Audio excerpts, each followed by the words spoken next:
dans le prochain épisode de Un si grand soleil. Tandis que Sam dépose une main courante contre Elliot, Johanna est mise en cause par Christophe. Attention, les paragraphes qui suivent contiennent des spoilers sur l'épisode d'Un si grand soleil diffusé demain soir sur France 2. Si vous ne voulez rien savoir, ne lisez pas ce qui suit. Jeudi 11 mars 2021 dans Un si grand soleil. Sam dépose une main courante contre Elliot au 101. Elliot voudrait acheter un bouquet de fleurs à Sam mais Charles estime que cela ne sert à rien car leur histoire est terminée. En parallèle, Sam ne supporte plus les appels incessants d'Elliot et se rend au commissariat pour déposer une main courante pour harcèlement. Malheureusement, Stéphanie signale que leurs services sont actuellement surchargés et qu'il lui sera difficile d'agir contre Elliot sans menace ou violence de sa part. De son côté, Gaspard se confie à Kira et Camille sur sa situation familiale. Alors qu'il se demande s'il ne devrait pas aller vivre avec son frère, les deux adolescentes lui conseillent de rester avec sa sœur. Non loin de là, Sam prévient Eve qu'elle a déposé une main courante à l'encontre de son fils et l'a prie d'intervenir pour qu'il disparaisse de la vie de Gaspard. Peu après, Eve débarque au 101 pour rapporter à Elliot sa discussion avec Sam. Mais le jeune homme tient sa mère pour responsable de la situation puis va jusqu'à prendre la défense de son père. Même si Eve tente de lui expliquer qu'elle a fait toutes ces choses dans l'unique but de le protéger, il ne la croit pas. Au moment où elle lance qu'il ne vaut pas mieux que son père, Elliot entre dans une colère noire et la somme de partir.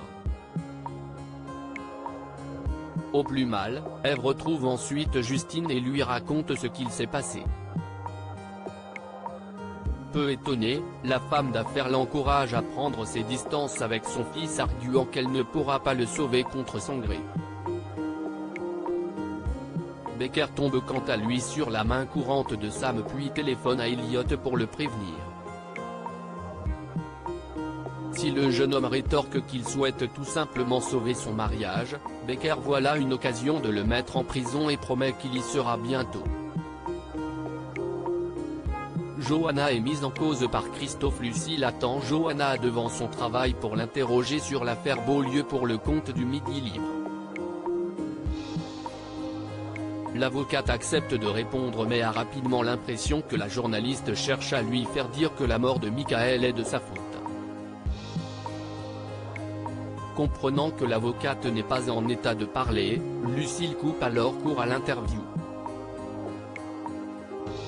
Plus tard, Yvon demande à Johanna d'arrêter toutes les démarches pour l'acquisition du domaine Beaulieu car il n'a aucune envie que son hôtel soit lié à un sordide fait divers. Pendant ce temps, Lucille questionne Christophe pour son article, lequel raconte que Johanna a une notion de la morale très personnelle et qu'elle a pu pousser Michael au suicide sans s'en rendre compte.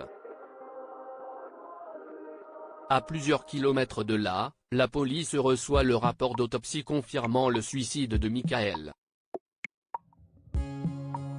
Toutefois, le rapport de la balistique précise que l'arme du crime a été nettoyée et que les empreintes du défunt ont été déposées après sa mort.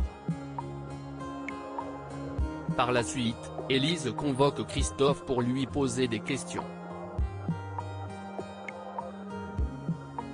Ce dernier révèle alors que Johanna et Michael ont eu une dispute la veille de sa mort avant d'affirmer que son ami avait l'intention de la faire radier de l'ordre des avocats.